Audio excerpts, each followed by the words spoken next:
नमस्कार, मैं हूं अभिषेक नैन और आप देख रहे हैं एबीपी लाइव। इस वक्त हमारी मौजूदगी सुप्रीम कोर्ट में है और हमारे साथ मौजूद हैं स्टूडेंट और याचिकाकर्ता भी। तो इनसे हम आज बात करेंगे। उससे पहले मैं बताना चाहूंगा कि ये सुप्रीम कोर्ट है और यहाँ आज जो नीट परीक्षा को लेके आज सुनवाई थी, जिसमें आज कोर्ट ने एक सख्त आदेश दिया है। उसमें कहा गया है एनटीए को कि शनिवार तक जो है स्टूडेंट का जो रिजल्ट है उसको ऑनलाइन प्रदर्शित करे। हाँ, उसमें छात्रों का जो नाम वो गुप्त रखा जाए। तो उसको लेके यहाँ पे जो छात्र हैं आप दिखा रखिए, फेयर नीट री नीट, यानी कि नीट दोबारा नीट एग्जाम दोबारा होना, यानी लोग मांग रहे हैं कि दोबारा नीट की एग्जाम होनी चाहिए, ताकि बच्चे जो मेहनत करके एग्जाम दिया है वो फिर से मेहनत करके एग्जाम दें और उनका रिजल्ट आए, ताकि वो उनका एडमिशन बखूबी हो जाए। लगातार आप लोग परेशान हो रहे हैं, क्या कहेंगे? सर देखिए, सबसे पहले तो जो 11 तारीख को दोबारा सुनवाई की बोली थी कि 18 को होगी, तो उस टाइम थोड़े से डिसअपॉइंटेड हुए थे कि इतना लंबा टाइम गैप है। बट आज हमें थोड़ी सी शांति मिली है इस चीज से कि जो सीजे सर हैं उन्होंने काफी पॉइंट्स को रखा और अभी भी काफी पॉइंट्स रह गए हैं जो कि मंडे को देखे जाएंगे। उन्होंने कहा था कि अगली हियरिंग मंडे को होगी और कोशिश करेंगे 12 बजे तक कंक्लूड कर ले। बट हमें नहीं लगता जिस तरीके से आज इतनी लंबी ये हियरिंग चली है कि उस दिन दोपहर तक हो पाएगा, तो वो भी काफी लेट तक चले। बट उस दिन हम उम्मीद करते हैं कि कंक्लूजन आ जाए। और एनटीए पहले कहता था कि जो बेनिफिशियरीज है वो 100 से ज्यादा नहीं है, आज एनटीए खुद कहता है कि वो 150 से ज्यादा नहीं, 100 से 150 पर आ गया। तो आप देख सकते हैं कि एनटीए जो है वो लगातार झूठ पे झूठ बोले जा रहा है। और उसने कहा 9-10 तारीख को जब रजिस्ट्रेशन विंडो दोबारा से ओपन हुई थी तो उसमें 15,000 स्टूडेंट्स का नाम लिया गया, बट वो डाटा 24,246 है, जो कि हमने खुद वेरीफाई कराने की कोशिश करी है। और एनटीए लगातार झूठ बोलते जा रहा है और अपनी गलती को छुपाने की कोशिश करता है। आप देखिए, जो ट्रंक है, खुद बताया गया था कि उस ट्रंक में से पेपर निकाले गए थे। और ये चीज मान लीजिए, बात करी जा रही है यहाँ पर उन स्टूडेंट की जिनको पेपर मिला कि वो उनके मार्क्स कम है, वो पेपर लेके भी फायदा नहीं उठा पाए। बट उनकी बात कौन करेगा जिन्होंने उस पेपर को सॉल्व किया है? क्या पता वो टीचर्स हो कोचिंग इंस्टीट्यूट के, उन्होंने अपने स्टूडेंट्स को पढ़ाया गया हो, या फिर उन्होंने ऑनलाइन क्वेश्चंस डाले हो। अगर 10 क्वेश्चंस भी डालते हैं वो टीचर्स, तो 10 से 40 मार्क्स बढ़ते हैं, यानी कि 40,000 रैंक। तो उन पर भी ध्यान देना चाहिए, उन पर भी जो कार्यवाही है वो होनी चाहिए जिन्होंने पेपर सॉल्व कराए हैं, ना कि सिर्फ जिसे पेपर मिले हैं। क्या लगता है कि आपको कोर्ट की तरफ से जो आपकी मांग है लगातार रीनीट का, वो कहीं ना कहीं उसका रास्ता बनता हुआ दिख रहा है? हाँ सर, ऐसा लगता है और हम उम्मीद करते हैं सीजे सर से और सुप्रीम कोर्ट से कि जो 22 तारीख को अगली सुनवाई होनी है उसमें हमें रीनेट का फैसला मिले, जिससे कि हम इतने टाइम से जो मेंटल प्रेशर पड़ रहा है हम पर कि हम पढ़ें या ना पढ़ें, कि हम यहाँ पर गर्मी में भी आते हैं अपने हक के लड़ने के लिए, और अगर हमें रीनेट का फैसला में हम आराम से पढ़ेंगे। और हम ये कहते हैं कि अगर हमारे मार्क्स 629 हैं, 657 है जिस स्टूडेंट के, वो दोबारा उतने मार्क्स लाने की हिम्मत करेगा, क्योंकि उसे पता है कि उसने क्या पढ़ा है। कोई भी बच्चा भूलता नहीं है। हम बेशक है, हमने जितना पढ़ा है हम भूले नहीं है, बस एक बार रिवाइज करने की देरी है। रिवाइज हम करके रहेंगे और अच्छे मार्क्स लाएंगे। तो रिवाइज करने की देरी है नहीं। कोर्ट का जो आदेश अगले बार जो चर्चा होगी कोर्ट में, उसको लेके स्टूडेंट तो काफी एक्टिव है। उन्होंने कहा कि रीनीट हो, हम दोबारा एग्जाम देने के तैयार हैं। क्या दोबारा तैयार है? बिल्कुल तैयार हैं, क्योंकि अगर हमने पढ़ाई करी है तो फिर से पेपर देने में कोई दिक्कत नहीं है। अब जो लोग कहते हैं कि हम जो है सिलेबस 2 महीने में भूल गए हैं, तो आप फिर एमबीबीएस मत कीजिए, क्योंकि अब एमबीबीएस में तो 5 साल बाद आपको कुछ याद रहने वाला नहीं है। तो फिर तो आप सब भूल जाएंगे, तो गलत ऑपरेशन ही कर देंगे। आप कहेंगे हार्ट की जगह किडनी निकाल दिया गया है, वो तो बाहर दूसरी चीज निकल आई है। तो इस तरीके से वो तो तुम भूल जाओगे। सिलेबस तो एमबीबीएस भी नहीं करो, क्योंकि 5 साल में तो पूरे भूल जाना है। और ऐसी गड़बड़ियां बहुत जगह हुई है जिनको अभी तक पकड़ा नहीं गया। जैसे आज ही कुछ बच्चे आए हैं, शायद यही लड़का है, तो इनके भी सेंटर पे गड़बड़ी हुई है संस्कार कॉलेज पे, कि वहां पे 2 शिफ्ट में पेपर हुआ है, 2 से 5 हुआ, फिर 5 से 8 पेपर हुआ है। तो ऐसी गड़बड़ियां बहुत जगहों पर हुई हैं जिनको अभी तक आइडेंटिफाई नहीं कर पाया था। अब अगर सारे इन धांधलेबाज को निकाल के साइड कर दिया जाएगा, तभी एक फेयर तरीके से पेपर हो सकता है। क्योंकि धीमे धीमे कहीं ना कहीं एनटीए के साथ बहुत सारे लोग मिल गए हैं जिन लोगों ने अच्छी बड़े लेवल पे धांधली करी है, बहुत बड़े लेवल पे पेपर लीक किया है। और ये हर बार होता था, लेकिन हर बार थोड़ा थोड़ा होता था, लेकिन इस बार बहुत कस के कर दिया है लीक। तो सबको पता चल गया कि यहाँ बहुत कस के लीक हुआ है। हर बार तो जो मतलब सब चेले थे नहीं, मतलब एक बंदे के ट्रेंड में 4 लोग थे, अब वो 4 लोग फिर मालिक बन गए, उन्हें और 4 तैयार कर दिए। तो वो अब 50 लोग पेपर लीक करने वाले बन गए। पहले सिर्फ 2 ही 4 लोग थे पेपर लीक करने वाले, अब 50 लोग हो गए हैं। तो इससे कि बहुत ज्यादा लोग पेपर लीक करने लगे। पेपर लीक की बात सामने आ गई। पेपर लीक की बात बिल्कुल सामने आ गई। इसके अलावा ओएमआर फिलिंग भी करेंगे, मतलब बच्चा पेपर भी सॉल्व नहीं करना है। पेपर लीक में तो ये है कि एक बार आपको रटना पड़ेगा, उसके बाद वहां जाना है। इसमें तो ये है कि आपका सीधे आंसर शीट भर दी जाएगी, मतलब आप कुछ भी पढ़ के ना जाओ, मतलब वो एक पेपर भी नहीं रटना है आपको, उसकी आंसर शीट ही भर दी जाएगी। मतलब एक बच्चा रात के पेपर अगर ना भी रट पाए एक दिन में, तो उसकी आंसर शीट भरी हुई मिलेगी उसको। यहाँ पे एक छात्र है, बहुत मायूस दिख रहे हो, क्या बात? सर मेरा नाम ईशान फरीदी है और मैं नीट एस्पायरेंट हूँ सर। मेरा ये इस साल 4था अटेम्प्ट था और मेरे 626 नंबर बैठ रहे थे सर। रिजल्ट से पहले तो खुशी थी क्योंकि पिछले साल 605 पर एमबीबीएस कॉलेज मिल गया था, 626 पे एक डिसेंट कॉलेज तो मिल ही जाता। लेकिन जैसे रिजल्ट आया, रिजल्ट भी पहले पब्लिश हो गया था, 4 जून में आ गया था। जब इलेक्शन हुए थे, इलेक्शन की रिजल्ट आया तो उस टाइम पर ही आ गया था। तो रैंक का इन्फ्लेशन कुछ ज़्यादा ही हो गया था सर। कहाँ पहले 626 625 पे 24,000 22,000 रैंक थी, इस टाइम पे मेरी रैंक 51,000 हो रही है। और ओबीसी को क्लोजिंग रैंक होती है लगभग 24-25,000। तो अब तो एमबीबीएस मतलब मिलने के चांसेस इस टाइम पे 0 लग रहा है। बस ये सर कि सीजीआई से बस यही अनुरोध है कि सर कि अच्छा मतलब न्याय दे, पक्ष में ही दे सर, सबके 24 लाख बच्चों के पक्ष में दे न्याय। और रीनीट होना चाहिए सर, क्योंकि सबको इक्वल अपॉर्चुनिटी मिलनी चाहिए। अब जो धांधली हुई है वो तो अपना वो जैसे हमारे मैं इनकी मम्मी हूँ, जो है गाजियाबाद में जो धांधली हुई है उसको थोड़ा सा ये है कि सामने रोशनी में लेके आए, क्योंकि हम इतने वैसे हैं मीडियम क्लास हैं तो नहीं कर पाए। हमें 8-10 दिन से इस चीज का पता था कि इस सेंटर पे धांधली हुई है, मगर हम नहीं कर पाए। एक मीडिया में बहुत ताकत है, वो कर सकती है इस चीज को। तो हमारी थोड़ी सी ये भी रिक्वेस्ट है कि वहाँ का भी ये मुद्दा उठाया जाए। और एक रिक्वेस्ट और है कि जैसे ये अगर रीनीट का मामला है तो हमारी ये राय है कि 620 से 720 के बीच में हो। जो गवर्नमेंट सीट है वो उसी की धांधली हुई है, बाकी तो और इतना लंबा चौड़ा इसमें नहीं हुआ। तो 620 के 720 के बीच में जो इतने बच्चे आए हैं, ये 1 लाख के करीब आए हैं, तो उनका क्लियर वो हो जाएगा, क्लियर हो जाएगा। तो ये है, या सरकार जो है सीटें बढ़ाएं। अब ये बताओ 4 साल बच्चा दे रहा है, 4 साल के बाद में 5वें साल की तैयारी में भी क्या वो है, कहने लगे आ पाएगा या नहीं आ पाएगा। और बच्चों के साथ में पेरेंट्स भी पढ़ाई करते हैं। हमें कितनी दिक्कत होती है, हमारा बच्चा मेंटली डिस्टर्ब रहता था जब 4 साल वो हो गए, उसी वजह से हम भी डिस्टर्ब रहते थे। तो ये तो न्याय होना चाहिए, सीबीआई रीनीट कराएं। हमारी मायूस नहीं होना चाहिए, दोबारा एग्जाम दीजिए, क्योंकि आपने पढ़ा है तो दोबारा एग्जाम देने में कोई दिक्कत नहीं है। सबके लिए इक्वल अपॉर्चुनिटी होगी। 24 लाख बच्चों को फिर से एग्जाम देना पड़ेगा। परेशान वो होंगे जिन्होंने चीटिंग की, जिन्होंने चोरी की है वो परेशान होंगे। वो परेशान क्यों होंगे जिन्होंने मेहनत कर रहा है सर ईमानदारी से। मुझे पता है सर, मैंने साल बर्बाद किया, कोई बात नहीं, दोबारा मेहनत। उनको भी उनके ऊपर भी रोशनी डाले, जैसे एनटीए ने अब ये वो किया है कि इनका डाटा सब वो निकाले। तो जो बच्चे पहले अटेम्प्ट में जो है क्लियर कर पाए हैं, उनका भी डाटा जरा रोशनी में लेके आए, क्योंकि पहले अटेम्प्ट में तो शायद कोई बच्चा लेके आता होगा जो हाई फाई है, जो ज्यादा एक्सपर्ट है पढ़ने में, वो बाकी 2-3 अटेम्प्ट में ही बच्चे लेके आते हैं। थोड़ा सा ये भी रोशनी में लेके आए। यहाँ पे पेरेंट्स हैं, क्या नाम आपका? हमारा नाम हरिओम दुबे है। ये आपके जो छात्र का हर्ष है बच्चा हमारा, उसका आप कर चुके हैं। अच्छा वो, हाँ, मैं 6 तारीख से हूँ और निरंतर आप लोगों के साथ में मिलकर के यहाँ तक अपनी आवाज पहुँचा रहा हूँ। आज आपको एक बात बताना चाहता हूँ, सारी चर्चा पे तो वो लोग चर्चा कर रहे हैं, मैं 11 तारीख को चर्चा करना चाहता हूँ। मैं 6 तारीख को आया था, मैं कई लोगों से मिला, तो एबीपी के छात्रों के संगठन से मिलकर मैंने एनटीए पे झंडा दिया था, वहाँ उससे मुलाकात की। लेकिन धीमे धीमे वो एबीपी हमसे गायब हो गया, क्योंकि एबीपी में सरकार का संगठन, बहुत बड़ी बात बता रहा हूँ आपको। तो जब विपक्ष यानी कांग्रेस ने मुद्दा पकड़ लिया तो इन्होंने कहा तो हमको उधर नहीं रहना है, तो मैं विपक्ष में जाना है।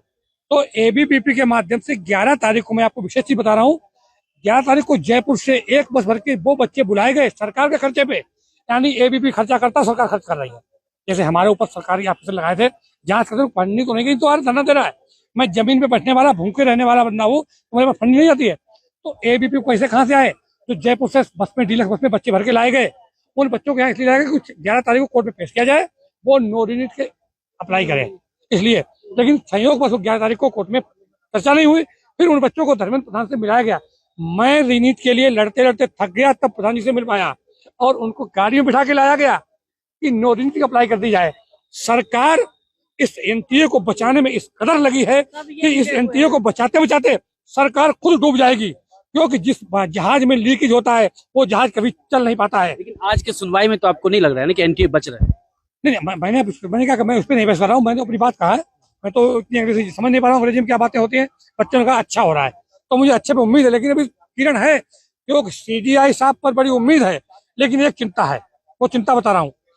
क्योंकि जो राम मंदिर का मुद्दा सीजीआई ने हल किया, इससे पहले कभी हल नहीं हुआ, क्योंकि सरकार का प्रेशर आया कि आप हल करिए, तो कोई सरकार प्रेशर ना बना दे, कहीं सीजीआई साहब सरकार के प्रेशर में ना आके इस मुद्दे को खत्म करें, इस पे जांच हो। और एक और बात कहना चाहूंगा कि दोबारा पेपर कराए, उसमें एक चीज और रखे कि जो टॉपर बच्चे हैं 1 लाख रुपए अगर जितना कराए, रोल नंबर यही रखे।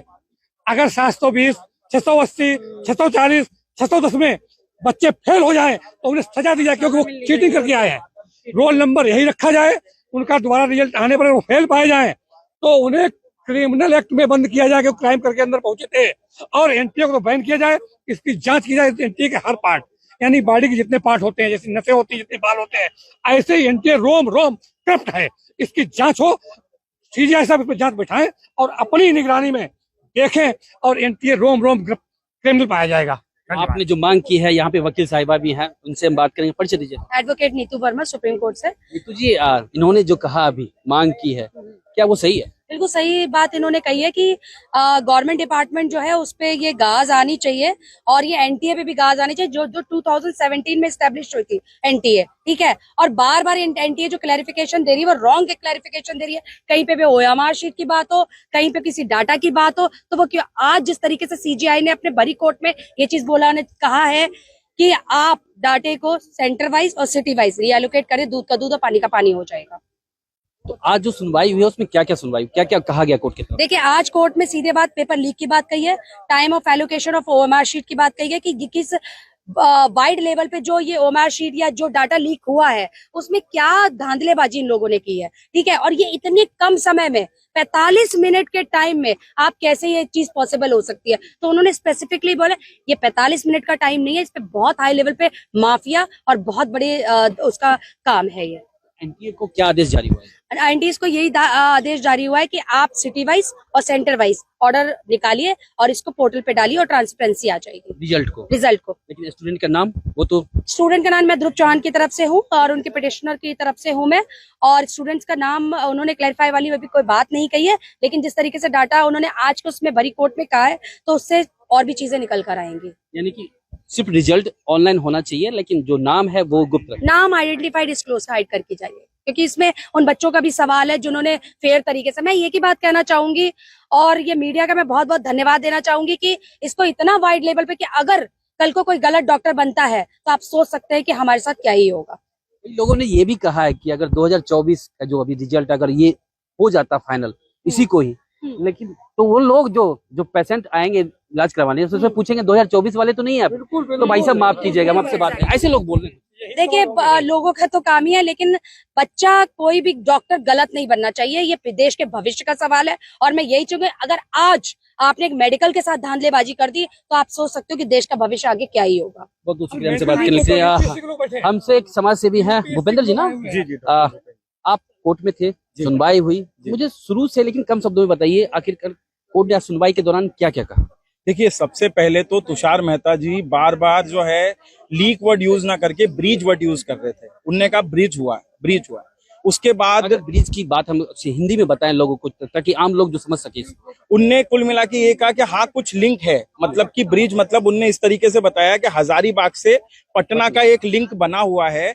पर सीजीआई साहब ने सबसे पहले ये पूछा क्या पटना के बाहर कुछ हुआ है, तो सबसे पहले जो वकील थे, हमारे वकील थे, उनने गोधरा की बात करी कि गोधरा में कैसे आपका जो वहां पे तुषार जी थे जो लोकल एग्जाम इंचार्ज थे उस सेंटर के, उनने वहां पे 30-32 अभ्यर्थियों को जो है उनको पकड़ा और उनको कहा आप अपने ओएमआर को खाली छोड़ के आइएगा। इसका मतलब उनके पास आंसर की कहीं ना कहीं होगी, नहीं तो कैसे पॉसिबल है कि Tushar ji physics, chemistry, botany, zoology के 180 सवाल सॉल्व करके ओएमआर शीट को भर देंगे। उसके बाद ये बात हुई, उनने कहा कि नहीं गोधरा में पेपर लीक की बात नहीं हुई। फिर सीजीआई साहब ने कहा आप तुषार जी ये बताइए पटना से बाहर कहाँ पे हुआ है, तो उनने तुषार मेहता जी ने कहा कि हजारीबाग में इस्टेब्लिशमेंट हुआ है, हजारीबाग में पेपर लीक हुआ है। बाद में ये सत्यता से प्रूव हुआ है, सीबीआई ने भी कहा कि पंकज कुमार नामक व्यक्ति ने हजारीबाग से एनटीए के ट्रंक से पेपर को चुराया और उसके बाद उस पेपर को जो है उनने वहां पे पेपर सॉल्विंग गैंग जो पटना में है उसको दिया, रंजन जी को दिया, जिनको उसके बाद उन्हें एम्स पटना में जो एमबीबीएस अभ्यर्थी थे उनको दिया। तो कुल मिला के हम बार बार सीजीआई साहब से रिक्वेस्ट कर रहे थे, क्योंकि जो मेन 23,33,000 बच्चों का डाटा है वो सिर्फ एनटीए के पास था। हमारे बार बार याचिकाकर्ताओं के वकील सुप्रीम कोर्ट से निवेदन कर रहे थे हमें डाटा दीजिए। अगर हमें पता ही नहीं था हजारीबाग में अगर लीक हुआ है, पटना में लीक हुआ है, तो वहां के बच्चों के परसेंटेज क्या आए हैं, तो आज उस पे भी माननीय सुप्रीम कोर्ट ने एक अच्छा डिसीजन दिया और एनटीए को फटकार लगाई कि आप शनिवार तक सारे 23,33,000 बच्चों का सिटी वाइज आप इनका जो रिकॉर्ड है वो दीजिए, उनके रिजल्ट को पब्लिश करिए। और हमेशा नाम हमेशा पब्लिश नहीं होता, रिजल्ट हमेशा रोल नंबर के साथ ही पब्लिश किया जाता है। तो मुझे भरोसा है कि मंडे को एक ऐतिहासिक फैसला आएगा। अब चाहे 23 लाख बच्चों के लिए रीनिट हो, चाहे 1,08,000 के लिए हो, पर रीनिट होने जा रहा है और हमारे बच्चे पूरे तैयार हैं। जिसने ईमानदारी से पढ़ाई की है उसको फिर से एग्जाम देने में कोई भी दिक्कत नहीं है। जो मुन्ना भाई MBBS पैसे के रसूखदारों के बच्चे हैं उनको डर है, वो डरते रहें, पर मंडे को दूध का दूध पानी का पानी होगा। CGI साहब, हम जस्टिस चाहते हैं। 24 लाख परिवारों को आप जस्टिस देंगे, क्योंकि सुप्रीम कोर्ट ने कहा था 0.01% भी धांधली हुई है तो हम 24 लाख अभ्यर्थियों के साथ गलत नहीं होने देंगे। 8 के बाद 11 को लोग स्टूडेंट मायूस हो गए थे कि सुनवाई नहीं हुई, टल गई थी। तो आज जो सुनवाई हुई उसमें बच्चों को कहीं ना कहीं एक उम्मीद जगी है कि रीनीट हो। क्या लगता है आज की सुनवाई से रीनीट होने का चांस लग रहा है? अभिषेक नयन भी मैं आपसे कहना चाहता हूँ, आज जो सुनवाई हुई है, आज ऐसा लगता है माननीय CGI साहब ने NTA की नीट परीक्षा ले डाली।